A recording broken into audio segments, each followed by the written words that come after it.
like I said, like when we first started this, I was just saying like the community and bringing unity and everything. That was my thought process of it, cause like also in the shop, like the DNA of that is basically the DJ getting back with the artist slash anybody that's doing something for the community. All right, we back at it again. Risk Takers Podcast presented by Risky Business. I'm your boy Chaser Summer. It's my brother Oso on the other side of the couch. And today's Risk Taker, we got my brother Oso. What up? What up? What's the word? How you been? I've been cooler, man. Working, maneuvering, working and maneuvering. Making moves out here. Type shit. Trying to elevate myself and my platform, what I have available. All right. Offer to this lifestyle. Well, first question we always ask everybody is we like for everybody to define themselves. So, who are you? Man, who is Oso? First of all, just want to say thank you for bringing me up on this platform and shit. But, Type 8. Of course. Oso is a motherfucker that's trying to bring unity to this culture, man. That's the best way I could describe it, because like I'm selfless in a lot of ways when it comes to this and what I do in this craft. Yeah, that's how I would describe it. That's who I am, man. Let's get more in depth with that though. Like, who is Oso? You know, I understand that, but that was a very surface answer. Like, really, let the people know, man. Let them get a chance to know you. For sure. Chance to know me. Shit, what would I say then? I'll put it like, as far as like I said, like I'm trying to bring unity and all this shit. I would say that I care about the way that shit will move forward for the youth, and how we could carry this torch to help encourage them and basically take what's rightfully ours in the world, you know. So we run this shit as far as color in my skin. You know, we run this shit, hip hop, rap, whatever it may be, like whatever avenue you want to put this in. I feel like we run this, and I feel like I play a significant part in just what I chose to do within the culture and bringing it forward and bringing unity in it. Somebody that's very caring, like I said, very caring in this, but also I feel like not only that I'm like a giver and a carer of it, I feel like I'm one of the forefront runners of pushing a future and knowing what that is and being able to download what's available to us coming forward as far as content, music wise, and yeah, that's it. Bet. Appreciate that. For sure. Well, how you feeling today, though? Today it's a little shaky, man. Coming off a fire run this past weekend, you know, DJing at Macy's for the holiday shit. So like I'm For in the sure. holiday spirit. I'm in the holiday spirit and shit. But so I was doing that. So I'm all right, man. Like I said, about That one the only place where you DJ at. Oh yeah, I did a brunch for the Grab for the Black Business, man. Fire. Yep. So Man, that's coming off fire. a 3-day weekend, heavy schedule this weekend. So you know, today just kind of recouping from that. You know, I'm feeling all right, man. So kind of rewind. We talked a little bit on Instagram. So kind of rewind and tell me how the Macy's event. Tell me how that got orchestrated, because I ain't gonna lie, as fire as it was very funny to see. Even if it could have been anybody else, but it didn't have to be you. A DJ at Macy's, though. You know, right. I don't know. So tell me what the event was about. Tell me how they reached out. Just kind of give me like a broad overview of that event, because I'm very curious to know how that went and went down. All right, so going back to like pushing shit forward and like building community and everything and whatnot. I've been building with a good brother of mine, Jay Exquisite. Shout out Jay Exquisite. Yeah, shout out to my brother. His wife actually plugged me with it. She worked at Macy's for a minute and everything. You know, she do her own thing with Jay. But she plugged me with it last year. She works in like the like makeup Mac, I think to be specific, the Mac area. And they had just been looking for ways to boost sales and bring more of the like Christmas vibe to it and everything. And you know, being a part of a dope ass community, like I said, like my brother got me the opportunity, well, his wife got me the opportunity. They brought me in, and this was my second year back. And we do 3 days. It's the Give a Little Glam gift. That's what they call it, the Give a Little Glam gifts celebration. So I do it for 3 days. I kind of made up my own hours and shit, but you know, just been kind of just basically spreading the holiday cheer, providing like a celebration / party aspect to the storefront. Fire. Yeah. How was like people reactions when they walked through? Like, was they like, oh, you know, caught off? Or so like, majority of everybody that walked through, they were like, man, like this is good, like Christmas music. We bring them Christmas vibes into the store because, you know, most department stores you walk into, you do hear some Christmas vibes and stuff, but to have a DJ, like a professional DJ, like to be in the building and everything, it brings a whole different experience. You know, I brought my host with me that I do. Like when I have my own events and stuff like that, I have a host, David Colbert, comedian David Colbert, man. Dave. Yeah, so he comes with me. Nigga. Yeah, he comes with me. Last year he dressed up as an elf. You know, this year he was the elf in charge. Like, you know, he graduated another level, so we didn't do the elf costume this year. But like he had the ears and everything, and the kids are like super receptive to it. I pass out candy canes. You know, just. That's part of my giving back and everything like that to all the children and the adults who want them and stuff like that. So it's definitely a vibe, and we help generate more business for them. That made me want to go to Macy's. I ain't gonna lie. Oh yeah, for sure. Yeah. So I don't know whoever in the marketing department, if y'all see this, bro, made me want to go to Macy's. So I'm gonna be going to Macy's tomorrow to grab, you know, shorty, you know, a couple gifts. So yeah.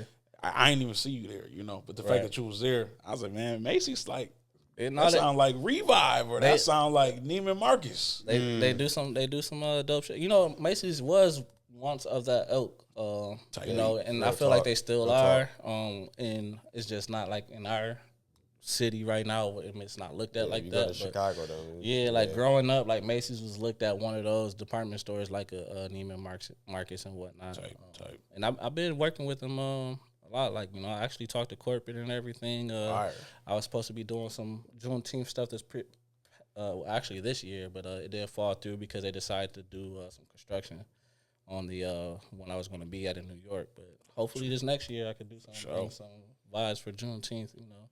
But me being there, we helped generate 90,000 plus in sales, man. Wow. That's just yesterday. Yeah, so is you going back or is it done? Nah, I'm done. It was just for the weekend, so that Friday, Saturday, Sunday. That's dope. Yeah, so just yesterday we generated 90,000. So. All right, that's fire to be able to Whenever put. they send you the check, let me get some of that. Beat. Oh man, yeah. Type beat. I was gonna say, like, hey, next year I'm gonna put that in my contract, man. Like I should get some of them sales. Rap.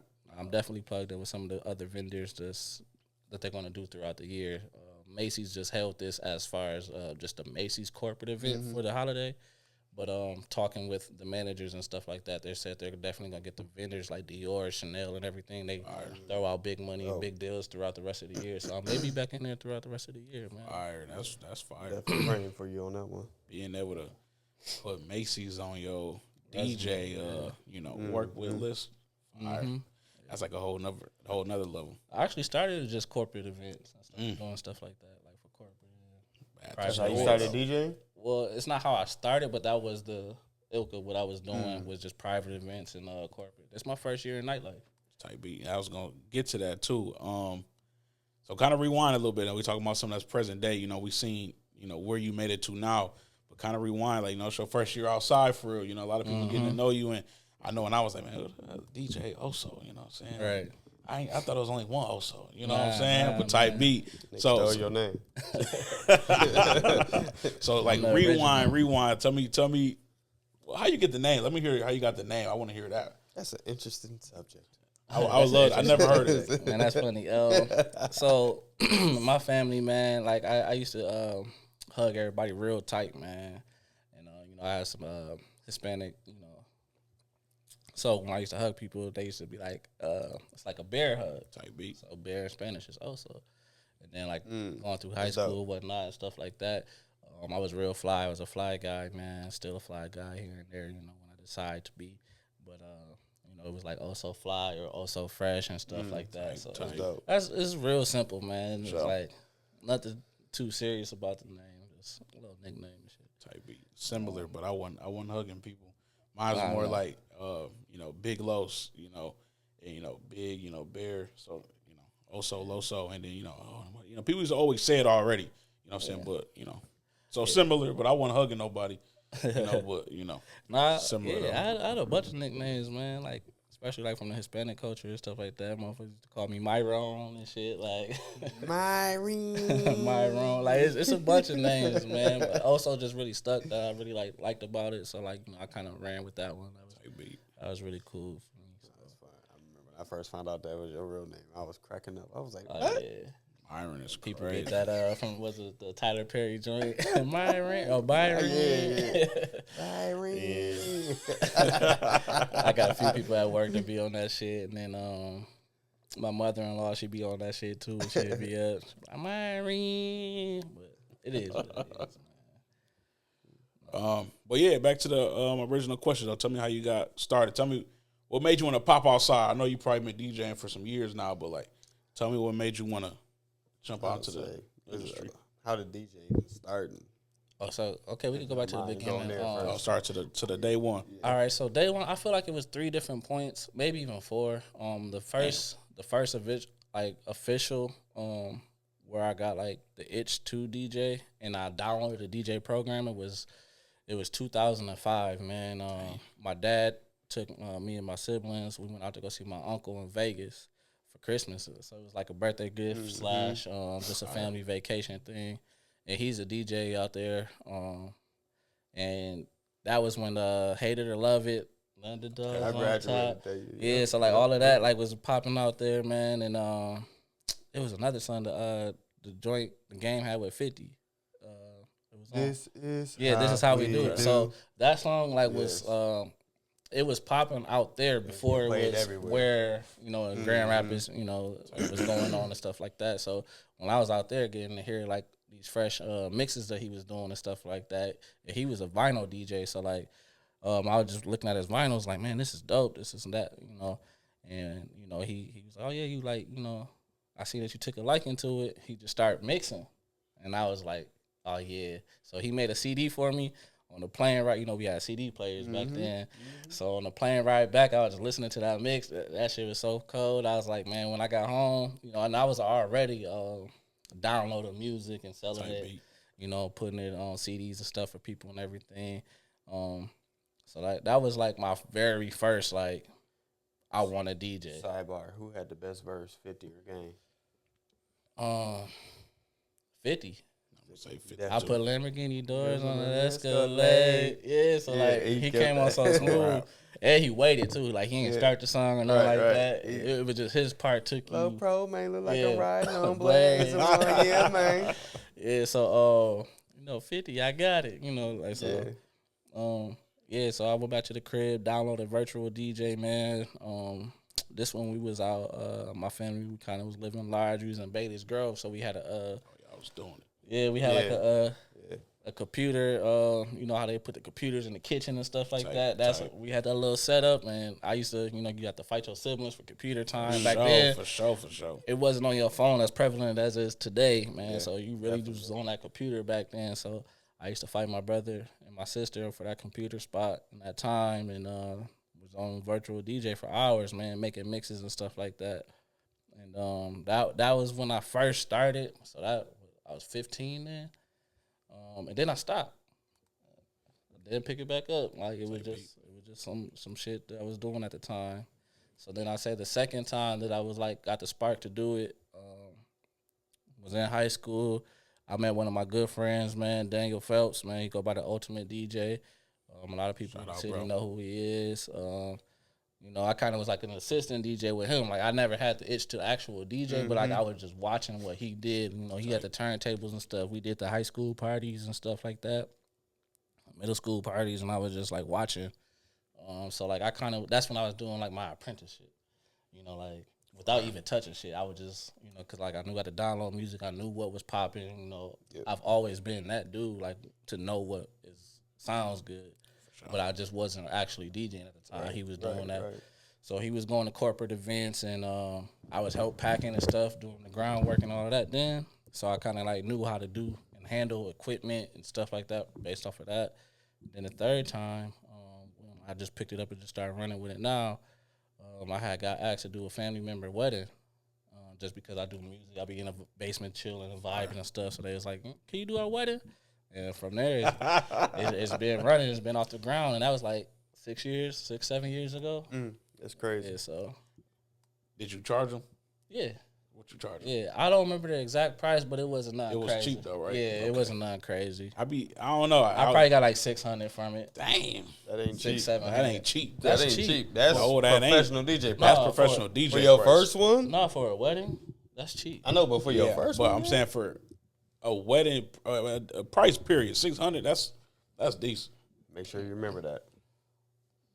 That's cheap. I know. Man. I think y'all hyping that up. I already know. Y'all hyping that up. No, I'm just saying though, for your first one though, like bro said, like that's crazy for your first one, bro. yeah. I was gonna say like when I did my photo stuff and family be like, oh, you do photos, you can do mine. I'd be like, man, I know this fan. What should I be charging them though? 600. Definitely. Yeah. I should have. I wish I was Yeah, tapped in with you before. I would have told them something crazy. It had to be between like 5 and 6 because that was my family discount for a long time. Like 5 and 6 was my family discount. Oh, so you had the business right. Yeah, you had the business right from the jump. Oh yeah, I come from a family of business owners, so like I kind of know what it is, man. My dad was like really prevalent in this city and what he did and business wise, and he always like the main thing that he said is like charge people what you feel like you're worth for sure. So.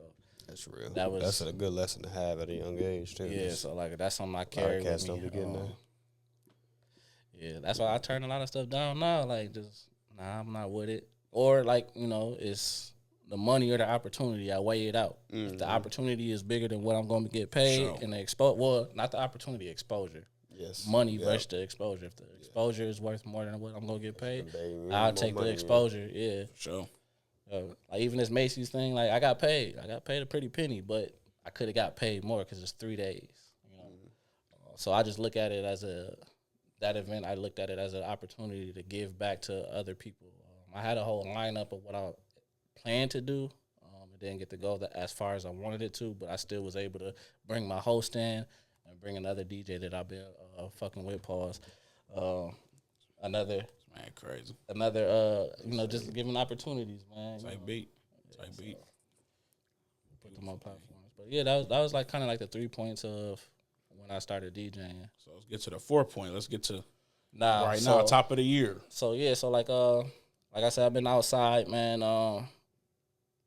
It was gonna happen eventually, but I do want to give a shout out to Big Ken. She was actually the first person to give me my opportunity to be outside, man.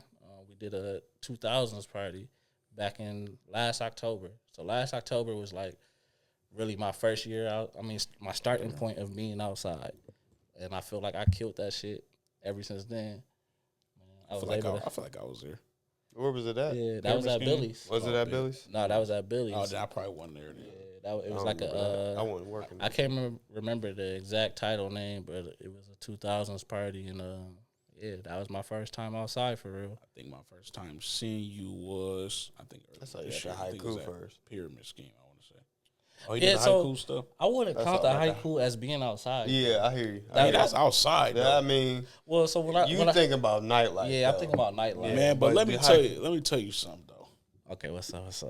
If you got Chase in the door, if you got Teelan in the door, if you got me in the door, if you got Jamon, Jalen, Jamon, Jakai, everybody outside, you outside. All right, I feel that. Talk about that, the haiku?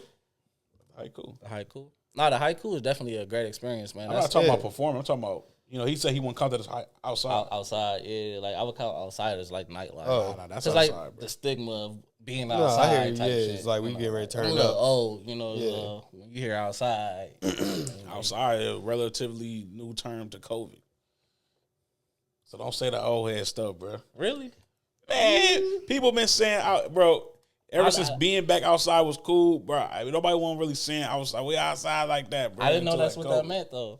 I honestly thought, like I said, I'm a little old. I honestly thought outside meant The club clubs, scene. got you, Oh, got okay, you. okay. Yeah, Got so, you, like, got you. That's news. That's news to me, man. Like, Yeah, that's news. that's to more me. like from like Jim Jones and all them when they first was Yeah, because popping outside during COVID. You know, what I I'm would saying? think We like the outside. haiku is like a private event type shit.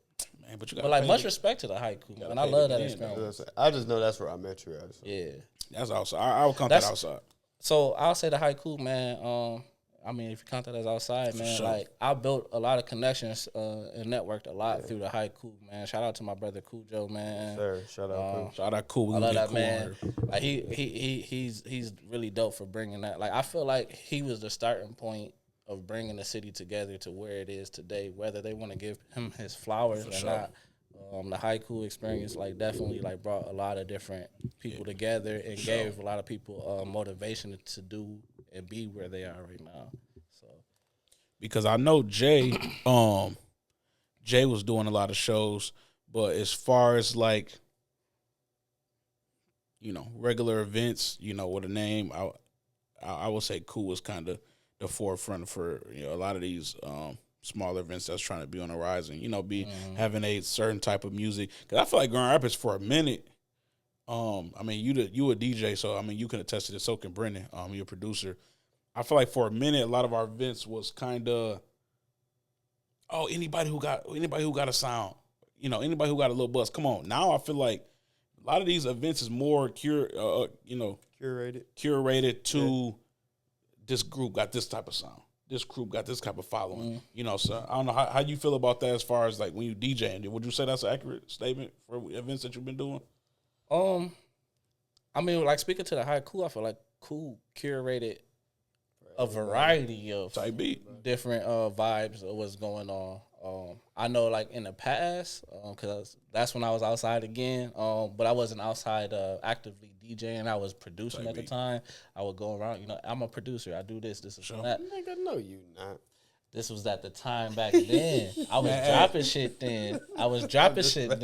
Don't let that man tell you no, Man, man. You producer, man. light skin shit. At that time, in the culture at that time, it was more so of a dog eat dog world, man. It wasn't as unified as it is then. And I'm talking like early like 2009, 2010 type shit in the community and shit like that. It felt like gatekeeping definitely was prevalent then. Sure. It's prevalent now, but it was like at a superior form then. Like, Sure. Never it was like it was on Super never Saiyan lied. back then with the gatekeeping, man. Like you gotta kame high as soon as you walk in trying to get into the door. Then, but now like I said, Cool. Like he definitely like curated a variety of people. Like he had the poetry. He had the artist that like did trap. He had the artist that was more in the boom bap. So cold, man. Like like he definitely. He did his big one with the curation vibes with the haiku, man. So like, yeah, I did start off with that too. Like I said, I didn't know that was being outside, but That's outside. that's like I said, I consider that like more of a private event, but like that's something that I took pride in being a part of. Because I met Cool doing an event with Amanda. I can't think of her last name, but she does the food fest, the foodie fest. Now, her and Deanna. They did an event like the haiku, like the early stages of skeleton type shit. And from there on, I met Cool. He liked how I was doing like my DJ, like he was fucking up and I ran it back without the crowd knowing what's going on. It was like me and him had we was in sync and like we linked up from there. He seen me out one time, me and wifey was out downtown and shit like that. And we linked up and haiku started was like 2 years ago, maybe 3 years ago now. My first time was last year. I think my first time was last year too. I'm not sure how long it's been running for. I feel like it's been a minute though. Like I feel like it was fresh off of COVID, so I feel like it's been for 3 years now. Because it was like 2021. I think 22, my first one. Okay. Take that back. It was 22. It may Didn't be Jalen do 22. one? Well, I met you in 23, right? Yeah, Yeah, so mine we met was, last year. Yeah, Yep. because I that's met you this year. So it may have just been just for 2 years now.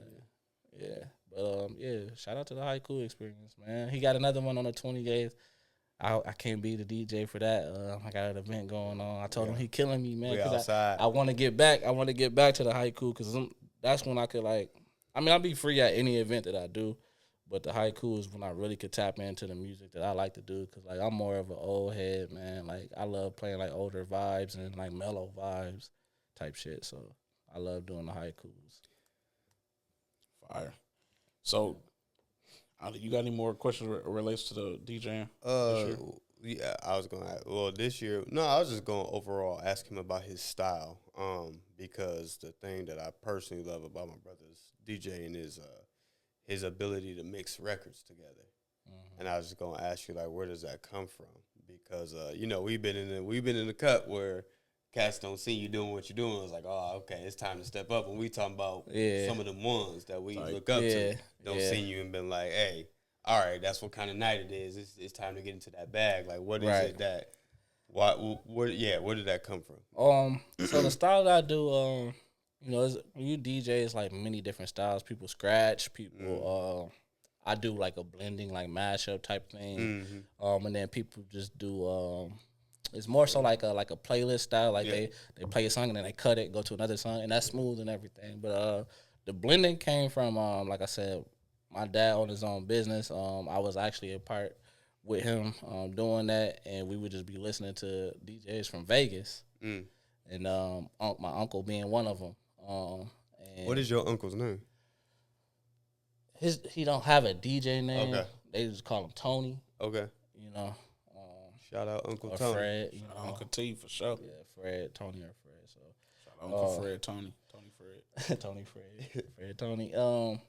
Yeah, so we'll be listening to that like going to jobs and stuff like that, and on the way back from jobs, and I'll just be like, riding along, just listening. Like, man, I love how they mashing this up. I love how they blending this. I love how they put in an old school beat with the hottest new song right now. Or I love this the newest song with the oldest song.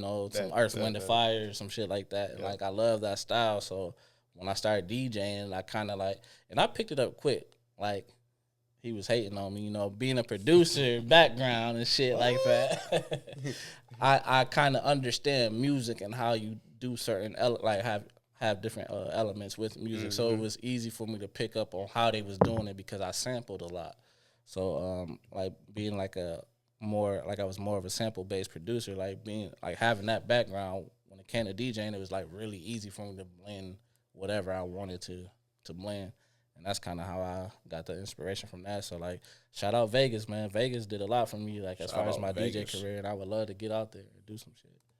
Love Vegas. I was going to just dip into Also In The Shop, because I know that's not the first season that y'all did, but it's kind of took flight around when we started coming outside. So, tell me how that started. Tell me how you wanted to get into the journalism side and, being in media. Tell me how that came about. So the crazy part about it, over the past 2 months, I just started thinking of it as journalism and media and stuff like that. For sure is. Yeah. And cause like I said, when we first started this, I was just saying the community and bringing unity and everything. That was my thought process of it. Cause Also In The Shop, the DNA of that is basically the DJ getting back with the artist / anybody that's doing something for the community. So when hip hop originally started, it was the DJ and the artist, and they brought the community out. Yep. And they threw events. The mom and pop store down the block, they had something going on. Okay, the DJ connect with them. The artists come, they blow the spot up. And that's kind of where the original DNA of hip hop started from. And I feel like it's been missing from our culture, and also especially in the city, man. So that's what I started Also In The Shop with. Through the connections and networking that I made as I've been outside, or kind of being out, DJing and everything, I value and cherish those relationships and just start bringing those people on the show. And you know, with my brother JR, you know, Jay Exquisite, I mentioned, and we kind of had that shit rocking for a minute. It's gonna keep rocking. Season 3 is gonna start in January, man. I took a little break just to kind of retool and, you know, do some different things with it. But like I said, like I just started thinking of it as media and journalism. So like that's something I've been like studying up on and like learning how to be better. I haven't, like, this is my first interview, so like Right. I'm flowing with this. So like this is something I even got to learn how to start doing too. But I did reach out to some people that's been doing it for a minute now, as far as having a podcast and whatnot, and like learning what I could do better and stuff like that. You know, delve a little bit deeper into some conversations and stuff when I bring people on on the show, and like kind of like give different roles that I carry to other people and put people in position, because I'm also on the shop. I'm DJing. I'm trying to like entertain everybody at the same time and like make sure everybody like mesh well and stuff like that, and ask questions and interview and stuff like that. So like I did it like flawlessly, you could say, like, you know, for the starting of it. But like I definitely want to kind of start handing some roles off so I could just like kind of do the question and just the DJing, but have somebody like, you know, mediate as well too. So season 3 is gonna be a little different, man. So You gotta have Dave do that. oh yeah, Dave would be Dave definitely gotta do that. dope in question for that too. So That's funny that you said that too. Like, you know, passing roles off today, because I was I was watching a clip of Dame Dash, and I think he was talking to what's the group he had? Rockefeller. No, I thought he had like some young Blue cats. Rock? I think so. yeah, Blue Rock. When he was telling them, you know, one go to jail, you know, if only one person getting the money and if one person go to jail, the whole thing fall down. But that wasn't the actual segment. But I don't know if you ever seen that video. I was trying to, you know, I think I seen it. Seen it once or twice.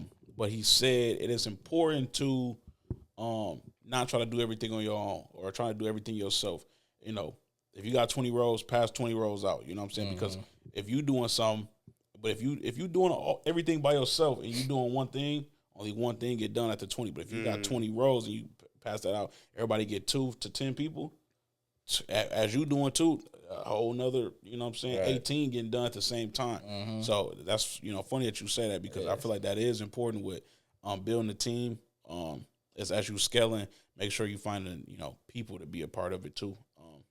So shout out Dame Dash for that though. You know? Yeah, for sure. Yeah, because it feel like, even though like the questions that I was saying wasn't repetitive, it just felt like that I wasn't like pushing the boundaries of what I was trying to do. But also in the shop, like, even though I brought different type of guests on, because it started off with just artists and giving them a platform, and that's again like also in the shop is me having a platform and making sure that everybody else has a platform too.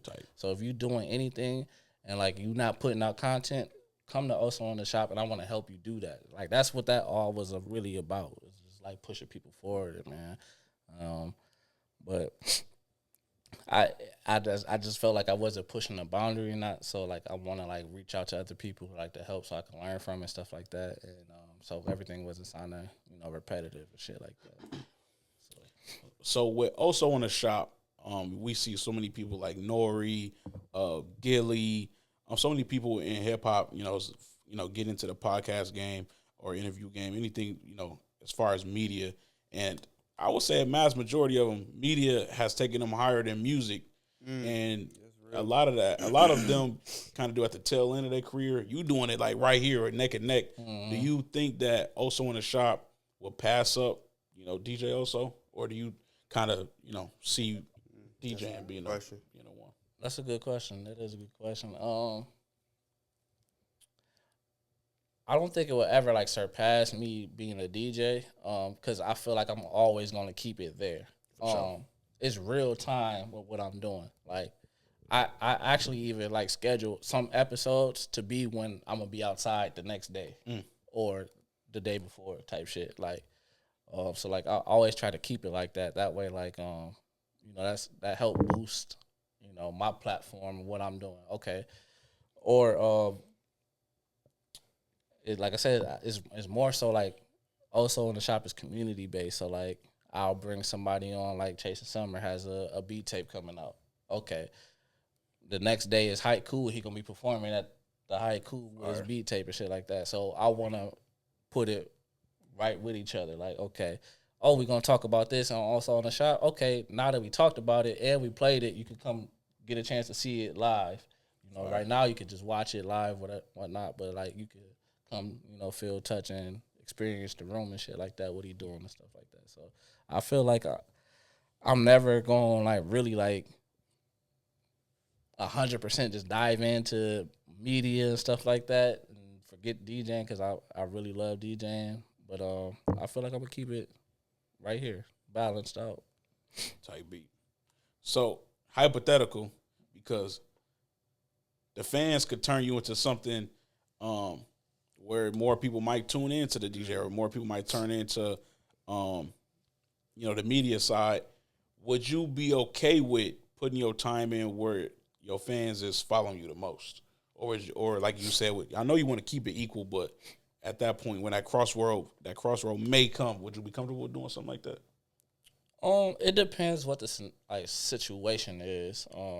I can't say exactly what situation that may be, but like just off rip, I feel like nobody's ever gonna be like this nigga's trash as a DJ. Oh, I'm not trying to say that. and we like the Oso in the shop more than going to go see him DJ. I don't feel like that ever would happen. Vice versa, you know. Like I don't think that's happened to nobody. I ain't heard nobody say that about Nori or Gilly. Well, because you know you gotta think like though they're doing that on like you said they're doing that on the tail end of their.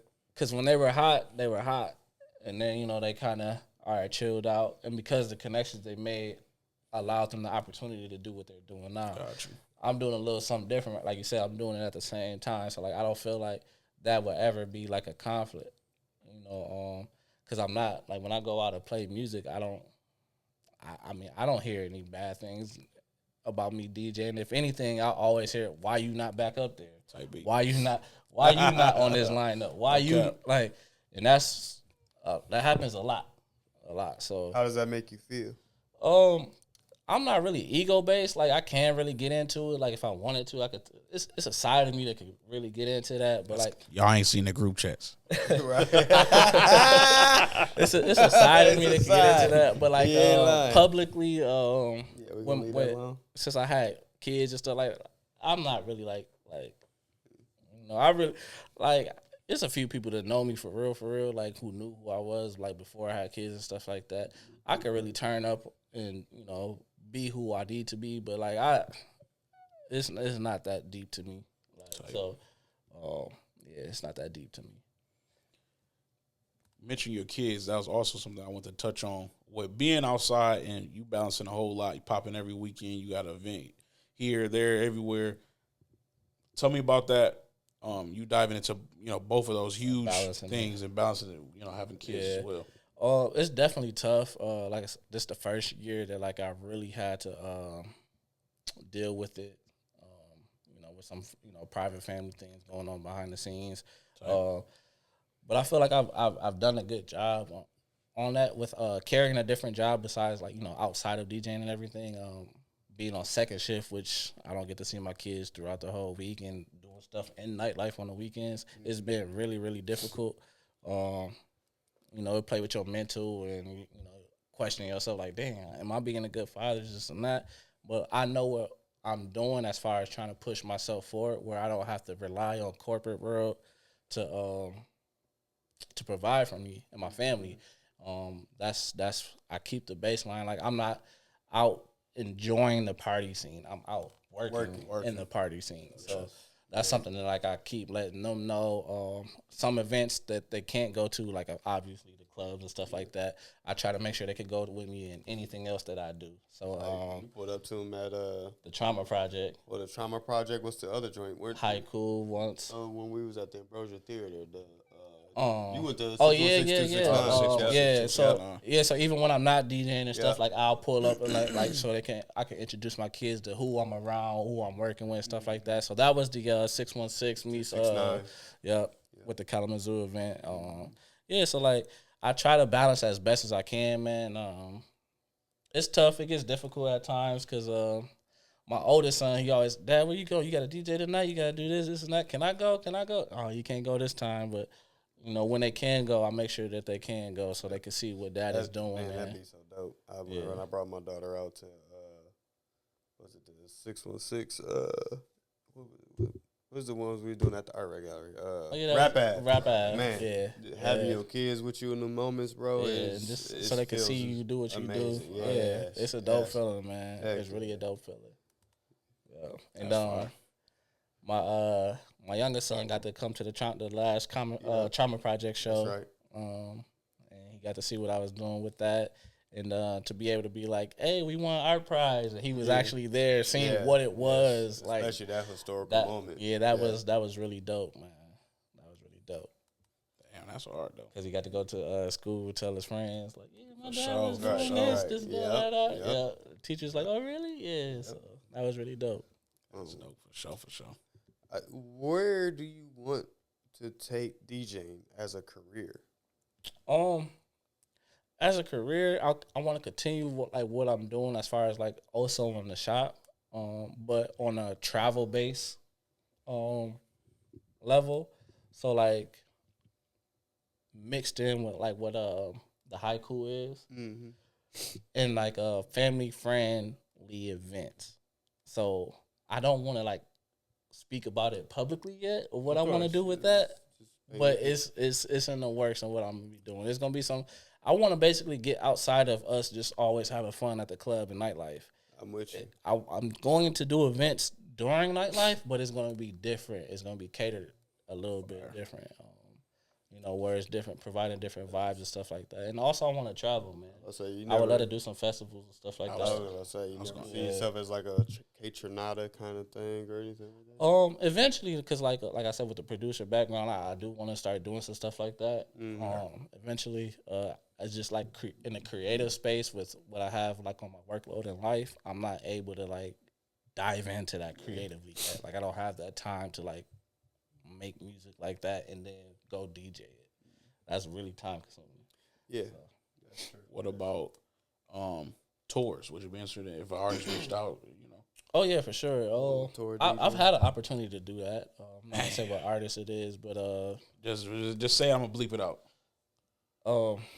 It was for Thug Camp. Young Thug Camp. This is like oh shit. It's some people here from Grand Rapids that actually is on the team with them and everything, and they reached out to me. And that come from that East Kentwood tree, man. It's like a lot of people was really doing their thing from East EK, man. Like that whole Kentwood community. Like it's a lot of us that's like really been doing our thing, man. Wow. That's super fun. It's something I never like pursued. The number, the contact, everything was there for me to take and grab, but I didn't follow up with it. Just where I was at in family life and whatnot.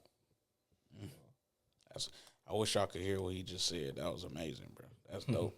Yeah, that's Congrats on that. Right. Congrats on just even having that opportunity right there, bro. Like, I don't know. I say all the time, like, even though that tour didn't happen, the fact that a group of people, whether it's management, the team, a tour manager, whatever, said, "Hey, you fit the criteria.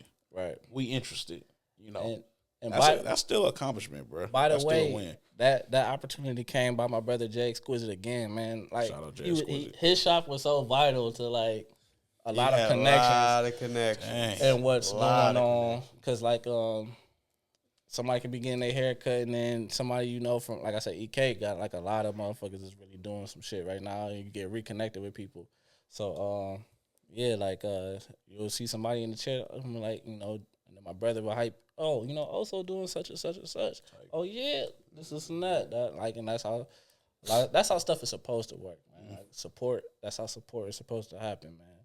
You're not supposed to really be holding back of what you can help somebody do, stuff like that. That's why, like, when I have a platform, I try to expose it to everybody. Sure.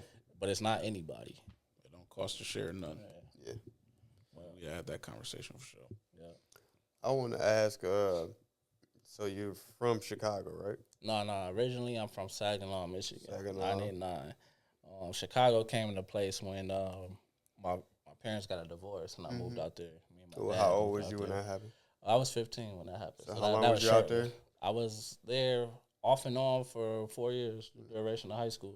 How do you feel like being out there and seeing a different culture completely different from what Grand Rapids is? Before you answer that, sorry, but you said 15, Mm-hmm. but that was also one of the ages that you said you started DJing. Yeah, it came shortly after that. It came like that summer.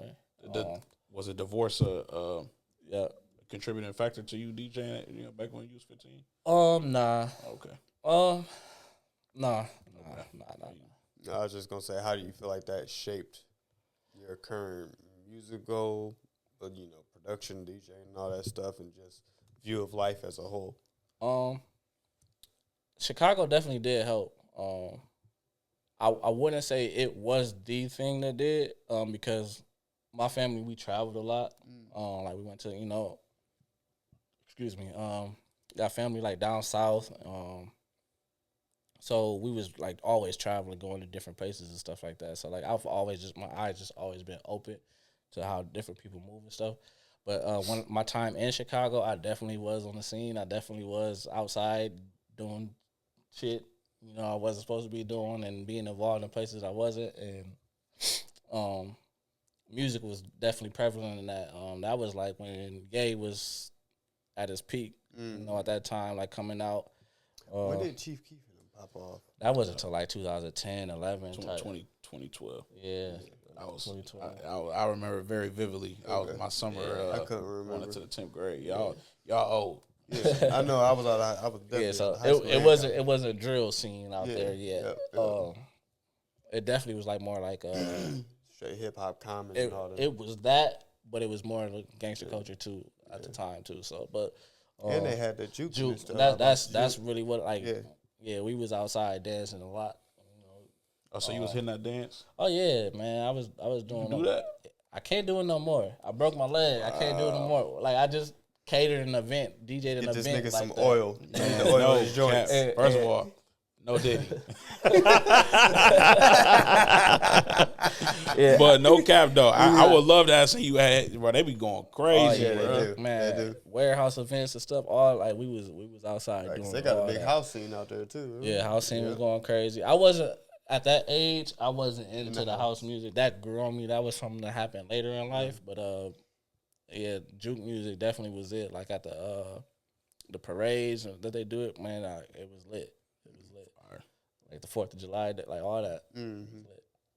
Yeah, 4th of July is out there crazy. What was your favorite event that you did this year? Ooh. Nightlife and kind of corporate family, if you want to split them up. I have to think back about that. I guess my favorite event would be my first time at Camp Teo. Just because like at that time it wasn't the largest crowd that I played for, but it was the largest like nightlife crowd that I played for. Cause like that Camp Teo happened right after I did the event with Big Ken, so I did Billy's. Like that's kind of what I was thinking of, like actually being like going as like I guess you say like a civilian to these events or whatever, and being in these spaces and then wanting to DJ them. I knocked them off like that. Like I did Billy's, and then next was Pyramid Scheme. So that would be like the first one was like my favorite event because like nobody knew what I was gonna do. They didn't know of me and nothing like that large of a crowd. And the fact that I killed that shit. I don't think I was at your first one. I think I went to the second one. Yeah, I don't think he was at the first one. What was that? Was Berto at that one? Nah, Berto. I don't think Berto ever been to a Camp Teo I did. What Berto. event? Yeah, shout out Berto. I don't know, one of them events. Nah, so since that's something I gotta go back to. The third point that I was making, as far as me DJing and doing private events and stuff, Berto definitely was like really behind the scenes helping me out with that. Shout out Berto. That's my he let DJ R2D2. Yeah, he let me use his equipment when I didn't have my own equipment and all that shit, speakers and whatnot. If he couldn't do an event, he threw me an event. So like from my first wedding on, I kind of took on some shit that he was doing, some weddings and stuff like that. So shout out to Berto, man. Shout out Berto, man. Man, I hate that I forgot that and mentioned that. Sure. But he used to my fault. No, go ahead. He used to when I first met him, we was working at Nike together. I ain't had no aux in my mom's car. Hey, that's crazy because when y'all was working at Nike, y'all was working at Liz, right around the corner. I used to stay popping there, so I probably met you in there. I ain't even know. He used to stay burning me CDs. Like, man, these my mix. This my mix. You know what I'm saying? What you looking for? Yeah. So he used to stay. Shout out Berto, man. Yeah, Berto is for sure is a good dude, man. A legend in the city, bro, for sure. Good dude, man. But yeah, shout out Berto, man. But blurt this out. He dated my sister. Shout out Berto, man. That's in the past. That was the most light skinned shit. I damn near ain't taking that shit out. That's the most light skinned shit I ever seen in my life. He ain't say shout out Berto at all. Hey, yo. I been said it. Hey, I don't remember. I said shout out know, Berto, man. I said DJ R2D2. I think it sounded like that's shade. fam. No, I said that's fam. Used to date my sister is crazy. He did. Audacity is crazy. It's just so funny. When I hear niggas talk about the nigga, I'm like, damn, this nigga did date my sister, bro. That's shit funny. Nah, but I would say the pyramid scheme, the first Camp Teo, shout out Augie, man. Shout out to the whole Camp Teo crew, Dog Food, Wayne. Shout out to all them. The first one was like that was one for me. The rest of them has been like super lit too, but that just was because it was my first time in the scheme DJing and shit like that. I have yet to put my sticker or signature on the wall, man. I forget a marker every time, dog. That's part of being a dad. You just be thinking about other shit, and then it's like you go play some music. Like, bro, that's how easy it is, effortless it is for me. I'm a dad, bro. And then I go play some music too, man. But this motherfucker, bro. That's how you know he's still dealing with like little kids. You know what I'm saying? Yeah. But I just let Brody into the apartment, bro. And he tried to turn around and lock the front door, bro. I said, bro, you in dad mode all the time, bro. Hey, that's what it is, man. True. Okay. How old is your oldest kid? My oldest is 13, man. She'll be a freshman. Right, yeah, my daughter will be a freshman next year. It's crazy. Well, what's your youngest? How old? My youngest is 8. Okay. So that's where they're locking the doors. Yeah. That's where that shit come from, man. Yeah, like, man, being a dad is lit, bro. You pick up some characteristics, man, it's not even like second, like, it's just like, you just do it, man. Beat. Yeah, so I had that fatherly aspect, until I started drinking and we outside and, I become me again, who I was before the kids. It take a while to get back to you pop up. Yeah, it take a while to get them, started. It's like a lawnmower. You got to type beat. A lot of motherfuckers think I'm mean when they meet me outside, but like I just be chill. Like I just be processing life before this. I don't come here just to forget everything. Take a minute. So we heard where you want to take DJing. As far as you'll be interested in tours. Catronata route. You know what I'm saying. Where do you see the future of Oso in the shop? So I mentioned I want to have that travel as well. Right now, I want to keep it based in Michigan. So season 1, 2, and 3 will all just be Grand Rapids. Season 4, the following year after 2025, I want to start taking it on the road, like Battle Creek, Detroit, Lansing, Kalamazoo, shit like that, Flint. Taking it to the different music scenes and stuff like that, and not just music scene, but whoever's doing something with a positive outlook, that we can reach people, help motivate people to do shit, So that's where I see it going. And like I said, like sharpening my skills is being a journalist, and doing journalism and media work. That's definitely gotta happen first and foremost, or just hire somebody to start doing it for me type shit.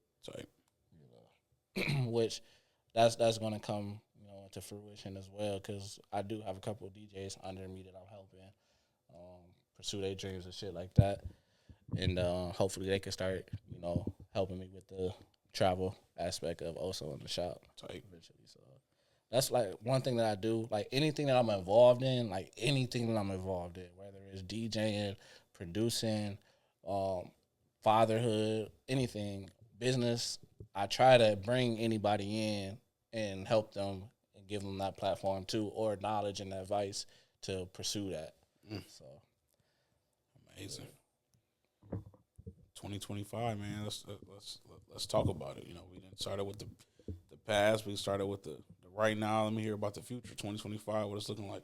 So, it's two things I'm split right now. One, what I've been doing is going to continue to go on. As far as Oso In The Shop, I have even thought about stepping back from DJing to pursue getting out of the corporate road. Like, you know, as far as educating myself, getting a couple degrees here and there where I can start my own business and stuff and whatnot, and then coming back to DJ at a later time.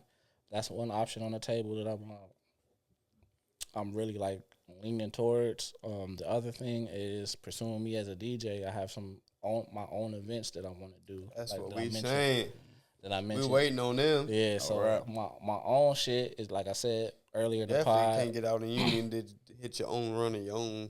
Yeah, it's definitely gonna be a little bit different from the club scene. And like I said, it's too early for me to speak on what I want to do just yet, but it's definitely it can happen. Yeah, like I have some events spaces that's already paid for me to do it. It's just the time and execution of it. Gotta follow through with. Do you see yourself still being at Manny's in 25? It's something. It's a tool that I would continue to like to use. It brings some events that I have planned to do for that. Like I said, I don't want to speak on it because even though our city is lit right now, it's a biting city and it's a clout based city, and I don't want to give away what I want to do with it just yet.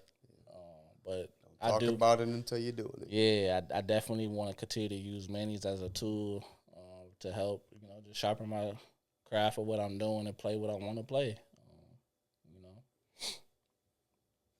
It's one thing a lot of DJs, they just play for what they always want to hear as far as requests. I think I do a good job at balancing that and then playing what I want to play and being free.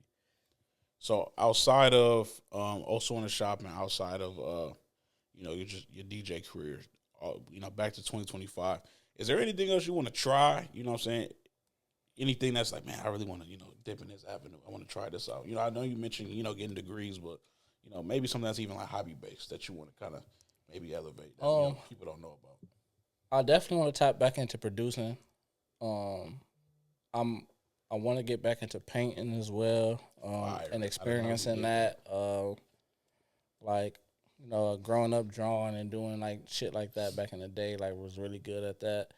I want to really get into like painting and like experiencing that. I feel like I got like a lot of shit inside of me, like where if I was to express it through different mediums. Yeah, and like that's one thing I like. I do a lot of shit like I could really tap into shit like whatever I put my mind to, I could be like really like dope in. So like it hasn't been an area that I have not been able to be dope in, like in whatever I pursue. So I feel the same exact way. Like I think everything that I pick up, I'm able to reach a dope level of doing shit. It may not be the best. It may it's just not subpar. I've always been above that. So like, I definitely want to get into painting and shit and doing that a little bit more. But coding, like shit like that, like software, programming and shit. Like I want to get into that. Like that's where money's in tech right now. Sure. Y'all haven't noticed with AI and all the shit that's going on and whatnot. No, we know. I definitely want to like tap into a money market to help me pursue what I want to do in the future as far as not working in corporate. So, yeah, those are some of the things I'm looking forward in 2025. Thanks, man. Yeah, it's all about future and longevity for my family. Absolutely. Always got to think about, the now is important, but the future important too, for sure. Yep. A lot of people don't put enough stock into the future. Yeah, and doing something like that is definitely a great investment. Yes, so. Of course.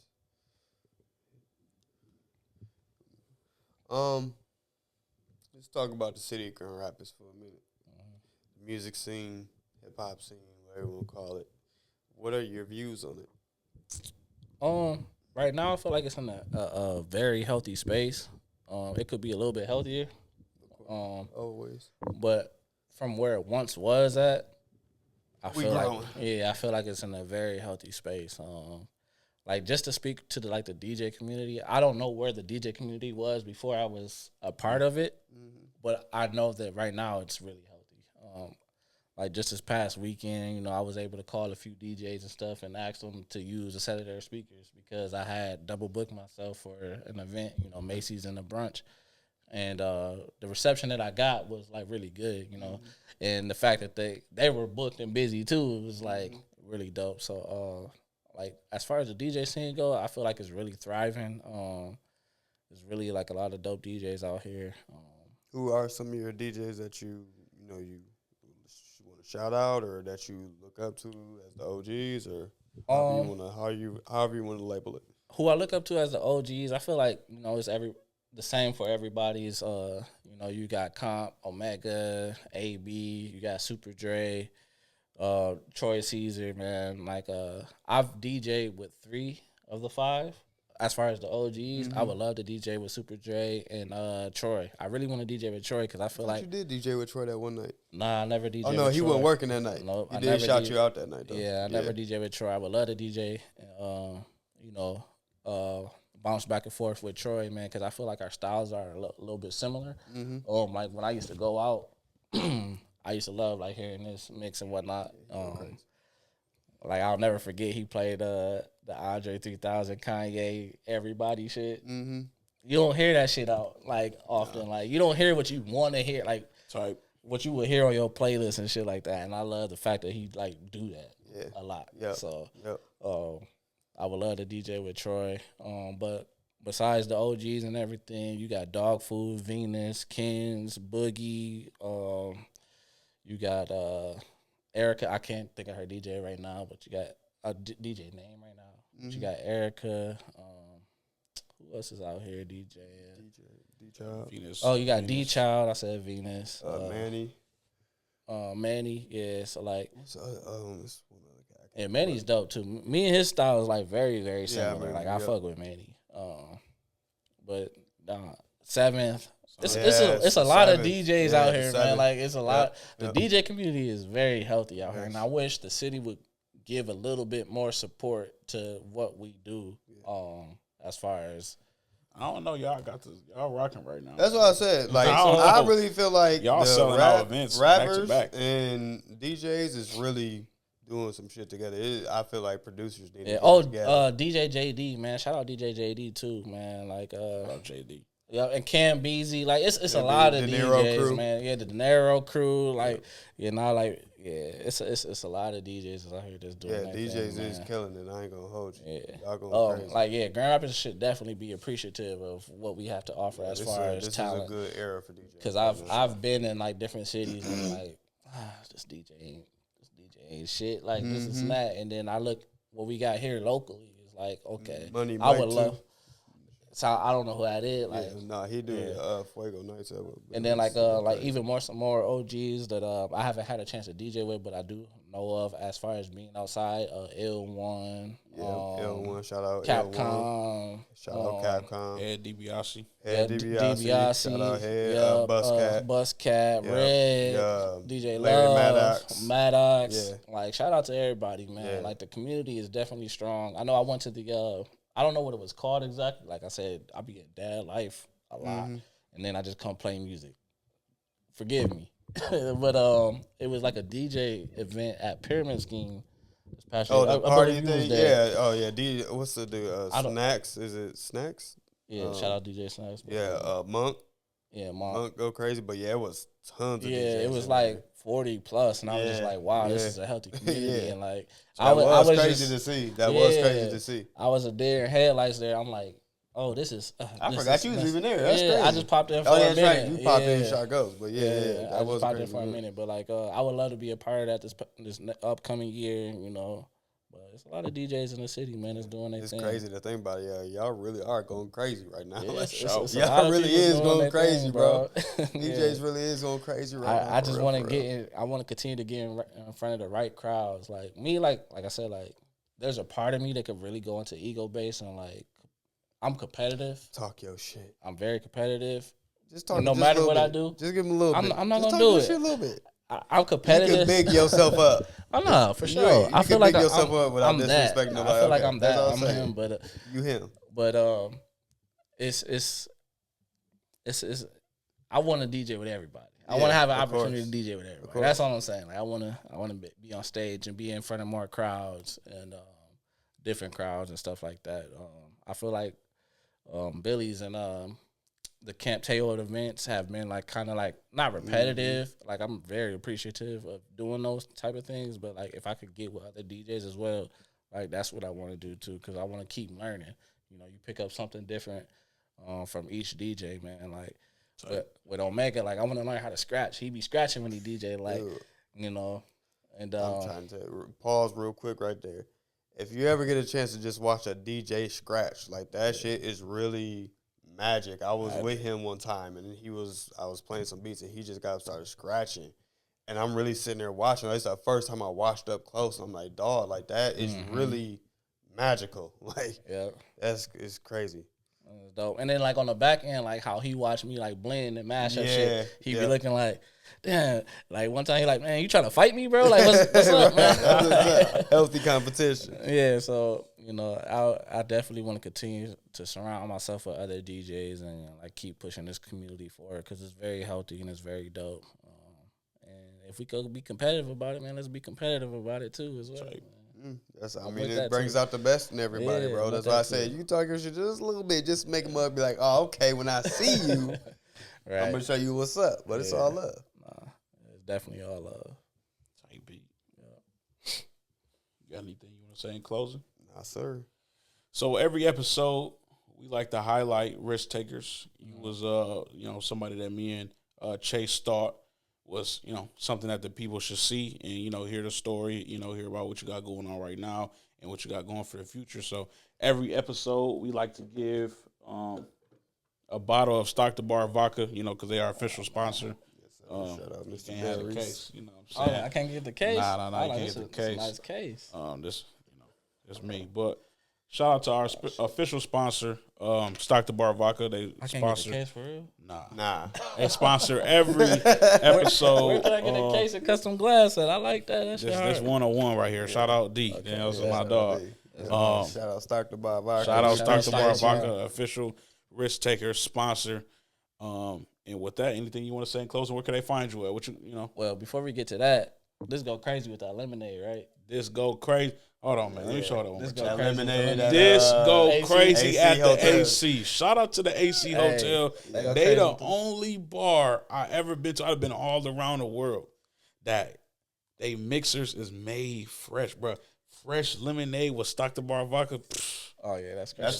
That's what we was on that night, right? That's what I was on. Yeah, I did have one. Okay, man. I was on that joint. Yeah, I did closest have thing one. to heaven you can get is right Rose there. was like, man, that lemonade with the stock. Yeah, I remember. I was like, let me get that. He was doing promotions then. I was like, Man, I was for sure. All right. Nah, appreciate this. But yeah, you can find me on IG, man. That's the main page I really use.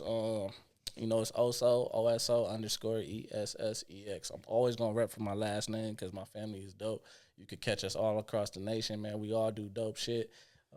I can't wait to the Oso in the Shop episode where I can expose y'all to more of my family, man, because everybody's doing dope shit. Shout out to your brother, Michael, man. Yeah, my brother Mike, Shout out man, Mike. he travels the world singing and shit. My sister, she's dope. She's a pastor now. He was in Italy at the same time. Oh yeah, my brother and he was singing for Ray John. for real? Yeah, he was That's singing for crazy. Ray John Rondo wedding. That's Yeah. crazy. He said he ran into the party and whatnot, or for seen sure. what was going on. It was timing was you crazy. was there? Wow, yeah, I was there. It was at the same That's- time. Yeah. yeah. And I asked my brother, I was like, "You see a photographer walking around with a camera and shit?" That's my homie. They was on Oso. like different levels. It was like Yeah. seaside. It was crazy. That's wild. Shout out my baby sis. She got her own clothing brand. Tap in. What's the name of it? Tap in. Yeah. Try apply pressure. It's Is it? necessary. Yeah, JR wear. Okay, that's what Dave I was wear, That's Tap In? Yeah. Oh, yes, I got definitely a lot- shout that I out. got a That lot of joint people cold. here wearing it and Yeah. shit like that. I got to get some more gear. They just dropped some new shit. But yeah, whole family go crazy. Like not even just my brother and my siblings. Like extended family, cousins and shit. Like one of my older cousins do car rapping out in Texas. He doing all type of shit. Maybachs, boats, company like big corporate companies and shit. Whole family go crazy, man. So It's Oso_ESSEX, man. That's where you can find me at. And before we get out of here, I got one more question I meant to ask. For anybody who just want to start DJing, whether it's just in a basement or they want to do it for their family, what's one tip that you wish you would have got when you first started that could, maybe have somebody skip a step? I can't. If I would give somebody advice, it would just surround yourself with somebody like a good mentor. Yeah. Definitely reach out to DJs. Like if one don't work for you, reach out to another one. It's too many in this. Like we just named a bunch of people, and we just said it's 40 plus at the event. You could find somebody that's gonna fit the style of what you're trying to do. Oh, shout out to DJ KO Ken too. I forgot to mention him too, but yeah, just find somebody, man. Like and I feel like for the most part, people that I've encountered and everything, they haven't withheld information. So definitely find somebody to help mentor you. I'll wait. I don't know. I was gonna be a bleep out. Man, we about to stop this light skin mess. It's your boy Oso, Loso. It's your boy DJ Oso. It's my main man's chasing summer right here, Mr. Light Skin himself. Come on, man. And we out. Love y'all. Peace.